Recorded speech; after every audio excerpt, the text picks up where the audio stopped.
Hello, my name is Tony with RCAT Business Solutions. Did you know that businesses across software, manufacturing, aerospace, biotech, food and beverage, engineering, construction, and agriculture are often sitting on significant tax savings through the R&D tax credits? R&D tax credits not just for Silicon Valley or even pure research labs. If your company is solving technical challenges, improving processes, or developing new products, you may already qualify and not even know it.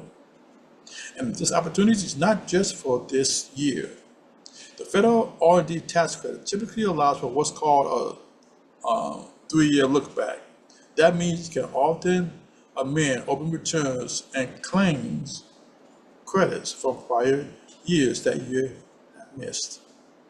Let's look at a real-world example from one of the largest industries that typically qualify for R&D tax credits, that being the manufacturing industry. Let's take a typical mid-size, say, custom fabricator or precision manufacturer with about, say, 75 to 100 employees.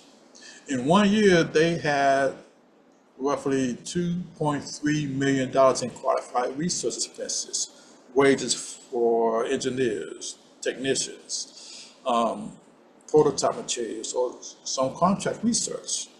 Using a common alternative simplified credit method, that generated around about $196,000.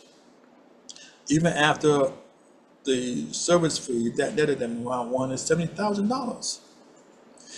The first year ROI came to that's roughly about 700%. When you include the 3-year look back, that in the total is going to be much higher. If you look at from manufacturers, engineering teams testing new materials, agriculture innovators using new technology, these industries are already capturing these benefits every year. If your work involves technical uncertainty or experimentation, the clock is ticking on those past years.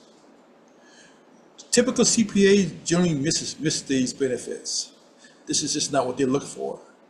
I'd love to be the second pair of eyes to ensure that your company doesn't leave any money on the table.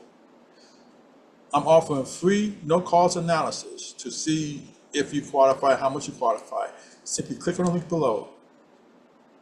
Question: if government owed you money, would you not want to know about it?